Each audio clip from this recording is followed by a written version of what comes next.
똑같은 월급을 받는데 왜 어떤 사람은 돈이 모이고 어떤 사람은 항상 부족할까요? 그 차이는 단순히 소득이 아니라 환경에서 시작됩니다. 특히 집 안에 있는 물건들. 이게 여러분의 소비 습관, 생각 방식, 심지어 재물 흐름까지 결정합니다. 오늘은 실제로 부자들이 절대 집에 두지 않는 물건 7가지를 알려드리고 왜 그것들이 돈을 막는지, 그리고 어떻게 바꿔야 하는지까지 현실적으로 설명드리겠습니다. 정리만 했을 뿐인데 돈이 들어온다는 말은 정말일까요? 이는 재물운의 상승을 위해서는 집안의 정리가 잘 되어야 한다는 것을 뜻합니다. 실제로 부자들의 집에는 공통점이 있습니다. 이제부터는 정리해야 할 물건 리스트 7가지를 알아보겠습니다. 첫 번째, 쓰지 않는 물건은 공간을 죽이는 가장 큰 적입니다. 공간을 낭비하면 돈도 사라집니다. 왜 문제가 될까요? 사람들은 흔히 물건을 언젠가 쓸지도 몰라서 보관합니다. 하지만 부자들은 정반대로 생각합니다. 지금 쓰지 않으면 필요 없는 것이다. 사용하지 않는 물건은 단순한 짐이 아닙니다. 그건 공간을 점유하는 비용이며 더 중요한 기회를 막는 요소입니다. 실제로 어떤 영향을 끼칠까요? 집이 좁아지기 때문에 활동성이 감소하고 정리가 안 됨으로써 스트레스가 증가하며 새로운 기회가 차단됩니다. 실천 방법에 대해 알아보겠습니다. 1년을 기준으로 무조건 분류하시고 3단계 정리를 실천합니다. 가치 있는 것은 판매하고 사용 가능한 것은 기부하며 불필요한 것은 폐기하세요. 지금 당장 필요 없는가? 의 기준을 적용시켜 보세요. 두 번째, 고장난 물건은 재물 흐름을 막는 신호입니다. 방치된 문제는 인생 습관이 됩니다. 왜 문제가 될까요? 고장난 물건을 두는 습관은 단순한 게으름이 아닙니다. 이건 문제를 미루는 사고방식입니다. 부자들은 공통적으로 문제는 바로 해결하거나 제거한다는 원칙을 가지고 있습니다. 실제로 어떤 영향을 끼칠까요? 작은 문제를 방치하면 큰 문제로 확대되고 의사결정을 지연하는 습관이 형성되며 자기 통제력이 약화됩니다. 실천 방법에 대해 알아보겠습니다. 3일 룰 적용시켜 3일 안에 수리 못하면 폐기하세요. 전자제품, 가전, 가구는 즉시 점검하시고 수리비가 가치보다 더 크다면 버리세요. 세 번째, 충동 구매 물건은 소비 습관의 흔적입니다. 소비 습관은 그대로 쌓입니다. 왜 문제가 될까요? 집안을 보면 그 사람의 소비 패턴이 보입니다. 특히 뜯지도 않은 물건, 한번 쓰고 방치된 물건들. 이건 단순 낭비가 아니라 감정 소비의 흔적입니다. 실제로 어떤 영향을 끼칠까요? 돈이 새는 구조가 형성되고 자산관리의 실패가 반복되며 자기 통제력이 저하됩니다. 실천 방법에 대해 알아보겠습니다.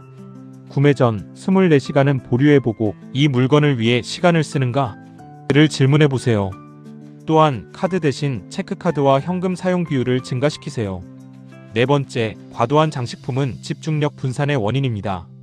과한 장식품은 집중력을 빼앗는 보이지 않는 비용입니다. 왜 문제가 될까요? 화려한 집이 좋은 집이라고 생각하지만 실제로 부자들의 집은 굉장히 단순합니다. 이유는 명확합니다. 집은 쉬고 생각하고 결정하는 공간이기 때문입니다. 실제로 어떤 영향을 끼칠까요? 시각적 피로가 증가하고 집중력이 저하되며 결정하는 피로도가 증가합니다. 실천 방법에 대해 알아보겠습니다. 장식품을 절반으로 줄이거나 포인트 1-2개만 남기세요. 책상 위 물건도 최소화하세요. 다섯 번째, 오래된 옷은 자기 인식을 저하시킵니다. 오래되고 해진 옷은 자기 가치 인식을 떨어뜨립니다. 왜 문제가 될까요? 사람은 자신이 입는 옷에 영향을 받습니다. 낡은 옷, 안 입는 옷이 쌓여 있다는 건 자기 관리가 뒤로 밀려 있다는 신호입니다. 실제로 어떤 영향을 끼칠까요? 자신감이 저하되고 외부 이미지가 약화되며 기회가 손실될 수 있습니다. 실천 방법에 대해 알아보겠습니다. 2년을 기준으로 정리하고 지금 입고 나갈 수 있는가? 를 테스트해보세요. 그리고 기본템 중심으로 재구성하세요. 여섯 번째, 쌓인 종이와 서류는 의사결정을 지연시키는 요소입니다. 쌓인 종이는 보이지 않는 스트레스의 원인이 됩니다. 왜 문제가 될까요? 책상 위 서류, 우편물, 영수증, 이건 단순한 종이가 아닙니다. 처리되지 않은 일입니다.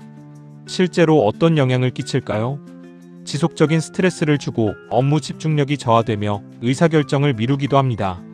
실천 방법에 대해 알아보겠습니다. 작업 후 마무리 3분은 정리하는 습관을 가지고 안 쓰는 서류는 스캔하여 클라우드에 저장하는 것이 좋습니다. 카테고리 분류는 세금, 계약, 기타 등 세밀하게 해두세요. 7번째, 부정적인 기억의 물건은 심리적 발목을 잡는 요소가 됩니다. 감정이 환경을 지배합니다. 왜 그럴까요? 물건은 단순한 물체가 아닙니다. 기억과 감정을 담고 있습니다. 부자들은 이걸 명확히 알고 있습니다. 환경을 바꾸면 감정이 바뀝니다. 실제로 어떤 영향을 끼칠까요? 과거에 집착하거나 감정을 소모하고 성장을 방해합니다. 실천 방법에 대해 알아보겠습니다. 물건을 볼 때 감정을 체크해 보시고 기분 나빠지면 즉시 제거하세요. 그리고 새로운 긍정 요소로 교체하시는 것이 좋습니다. 부자들의 공통적인 정리법에 대하여 핵심만 정리해 보겠습니다. 물건을 소유가 아니라 기능으로 본다. 공간을 투자 자산으로 생각한다. 불필요한 것은 빠르게 제거한다. 여기서 핵심 메시지는 버리는 속도가 돈이 모이는 속도다라는 것입니다. 오늘 내용 중에서 단 하나만이라도 실천해 보세요. 서랍 하나, 책상 하나, 옷장 하나. 놀랍게도 정리를 시작하면 생각이 바뀌고 소비가 바뀌고 결국 돈의 흐름이 바뀝니다.